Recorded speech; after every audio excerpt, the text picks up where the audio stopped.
राहुल जी, हम आपसे जानना चाहेंगे कि आज विगत 4 दिनों से लगातार सिवान में जो तहलका मचा हुआ है जमींदार बात को लेकर, तमाम तरह के नेता अपने अपने अंदाज से प्रतिक्रिया दे रहे हैं। क्या लगता है जो अपने अपने अंदाज से नेताजी लोग प्रतिक्रिया दे रहे हैं, वो आप कैसे देखते हैं इस जमींदार सबको? देखिए, सबसे पहले आपको और आपके चैनल को और आपके जितने भी चैनल के श्रोतागण हैं, बड़ों को प्रणाम है, छोटों को आशीर्वाद है। ये जो माननीय माले विधायक अमरजीत जी कुशवाहा का जो बयान आया है जमींदारी का, और जमींदारों ने ज़मीन के बदले क्या क्या अंग्रेज़ों को दिया है नहीं बोलेंगे, ये कहीं से भी न्योचित नहीं है, क्योंकि वो एक जिम्मेदार पर्सन है और सारे कास्ट के लोग मिल करके उनको वोट दिए हैं, तभी वो विधायक बन पाए हैं। तो ऐसे भाषा का जब माननीय लोग ही प्रयोग करेंगे तो इसका संदेश समाज में बहुत गलत जाएगा। और हमारे ख्याल से बहुत कम ही गांव होगा जहां पे कुछ ज़्यादा ही जाति पाति होता होगा, बट ये जो हमारे संविधान की जो खूबसूरती है अभी तक जो देखा गया है, और वो जो बोल रहे हैं कि हमने छीन लिया ज़मीन और अभी और छीनेंगे ज़मीन, सीओ साहब प्रणाम नहीं करते हैं, तो देखिए, प्रणाम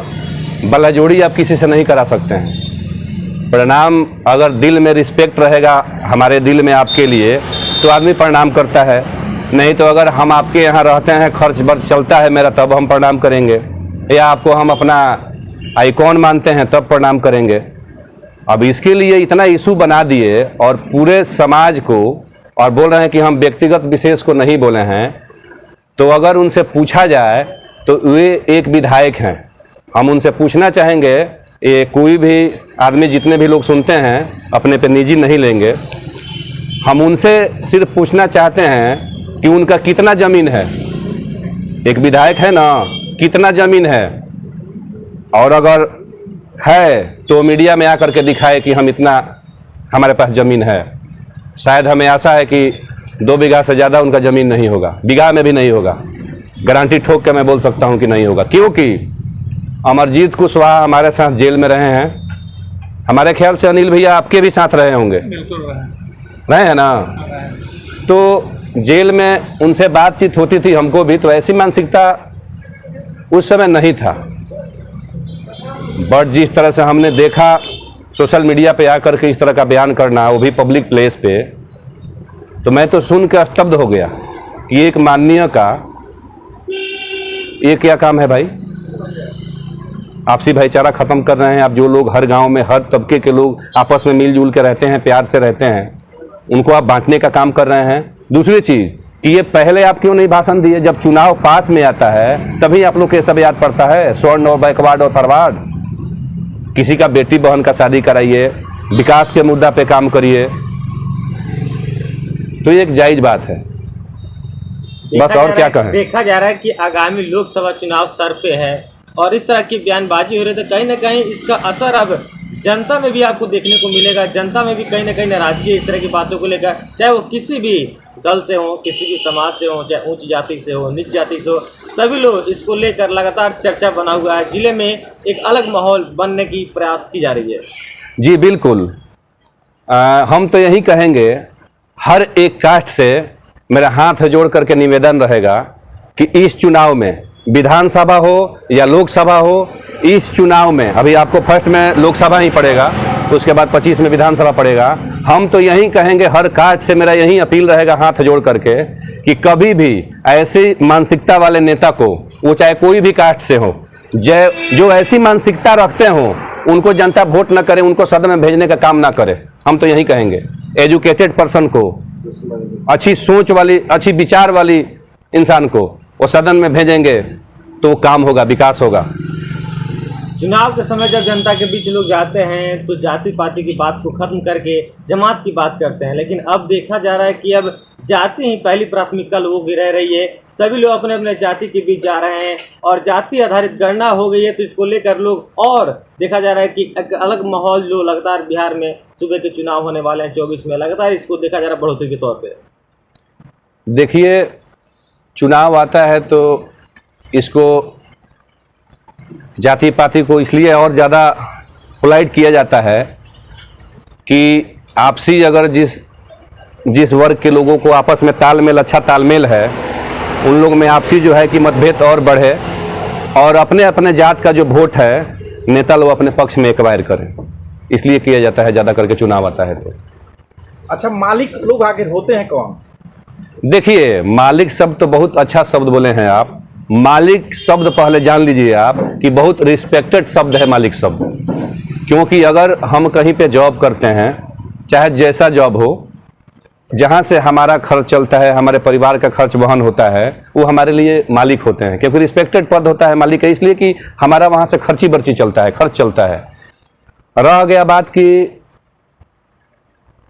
मालिक शब्द वो गलत जोड़ रहे हैं, हमारे ख्याल से जो स्वर्णों के बारे में उन्होंने जितना गलत भाषा का यूज किया है, तो जितना स्वर्ण लोग शुरू से हर एक कास्ट को जितना ज़मीन दे करके बसाते आए हैं, जितना हमारे ही देखने से बहुत ऐसे जगह हैं कि स्वर्ण लोग मतलब कि शेड्यूल छोटे कास्ट के लोगों को अपने घर पे रख करके और पढ़ा लिखा करके अच्छा जॉब भी दिलवाए हैं, और क्या कहें हम। अच्छा, अंग्रेज के जमाना जब था ना तो विधायक जी थे ना कोई था, ना हम थे ना आप थे, लेकिन उनके द्वारा कहा जा रहा है कि अंग्रेज जब जमीन देते थे तो मालिक लोग उनके बदले क्या क्या देते थे, आखिर इसका मतलब क्या है? मतलब तो साफ है, आप समझ लीजिए ना कि वो डबल मीनिंग का ये बोल रहे हैं। अब आकर के स्पीच दे रहे हैं जब लोग उनको जो आपको बता रहे हैं कि मुहावरा हम बोले हैं, मुहावरा बोले हैं, तो देखिए खुलेआम तौर पे दिख रहा है कि वो डबल मीनिंग बोले हैं, है ना, कि क्या क्या देते थे। तो क्या क्या देने का मतलब ऐसा तो नहीं है कि कोई नादान है और आज का सोशल मीडिया का युग है और हर एक कास्ट, पहले था कि थोड़ा शिक्षा कम था, बट आज के तो डेट में सरकार के तरफ से बहुत सारा प्लान चलाया जा रहा है, योजनाएं चलाई जा रही है, जो कि हर कास्ट के लोग पढ़ लिख रहे हैं, तो समझने से वाकिफ नहीं है। सब लोग समझ रहे हैं कि वो कौन भाषा की यूज की है, बहुत गलत भाषा की यूज की है, ऐसा नहीं बोलना चाहिए। एक माननीय को नहीं बोलना चाहिए, सब आगे से ऐसा ना ही बोलें, क्योंकि ये अच्छी बात नहीं है, पब्लिक में संदेश गलत जा रहा है। अच्छा, विधायक जी के बयान आने के बाद जो महाराज के पूर्व सांसद प्रभुनाथ सिंह, उनके भतीजे जो हैं सुधीर सिंह, यूथ आइकन हैं, उनके द्वारा कहा गया कि हम विधायक जी का जीभ काट लेंगे। देखिए, सही पूछिए तो ये शब्द उनको भी नहीं कहना चाहिए, क्योंकि हमारे जो प्रभुनाथ बाबू पूर्व सांसद जो हैं 4 बार अपने महाराजगंज लोकसभा का नेतृत्व किए हैं, 4 बार पार्लियामेंट ऑफ मेंबर रहे हैं, और उनके घर के वो हैं, उनके बड़े सुधीर जी के बड़े पापा लगेंगे प्रभुनाथ बाबू। तो एक राजनीतिज्ञ के घर के हो करके, राजनीतिक व्यक्ति के घर के हो करके, और आपको यूथ आइकॉन भी मानता है, और इस सब शब्द का अगर आप प्रयोग करते हैं तो कहीं से भी अच्छा नहीं है, क्योंकि अगर हमारे बॉडी पे कोई पाँख बीग देता है, हम भी पाँख बीग देते तो उसे थोड़े ना धुलेगा, पानी से धोआ जाता है। उनको बोलना चाहिए, संयम बरत के बोलना चाहिए कि अमरजीत जी ऐसा भाषा का दोबारा आप प्रयोग ना करें, आप एक माननीय हैं। तो शायद मेरे ख्याल से, ये मेरा अपना निजी राय है, तो अच्छा रहेगा ना बोले तो। अच्छा, इस बयान के आने के बाद पूरे गांव में माहौल गर्म हो गया, तमाम जो युवा हैं आपस में लड़ाई झगड़ा करने पर उतारू हो जा रहे हैं, उन लोगों से अपील क्या कीजिएगा युवा होने के नाते? युवा होने के नाते हम तो यही अपील करेंगे कि अगर युवा लोग समझदार हैं तो इस बात को समझे कि चुनाव के पहले ये लोग क्यों नहीं भाषण ऐसा देते हैं। चुनाव के पहले वो उनके यहाँ जाते हैं, वो उनके यहाँ जाते हैं, और चुनाव जब सर पे आता है, जब नज़दीक आ जाता है, क्योंकि ये 23 लास्ट चल रहा है, 24 में आपको लोकसभा चुनाव है, तो जब चुनाव आता है ना, तो चुनाव में इसको मामला को उठाया जाता है अपने पक्ष में वोट करने के लिए, समझे। तो हम यही युवाओं से अपील करेंगे कि ऐसे प्रतिनिधियों के बहकावे में ना आए और इनके बातों पे ना आए, और अपना जो भी एक कीमती वोट है वो जाति पाति पे ना जाएं, जो भी एजुकेटेड पर्सन हो, जिसकी सोच समाज के प्रति अच्छी हो, पॉजिटिव हो, उसको वोट करें, उसको सदन में भेजने का काम करें, विकास होगा।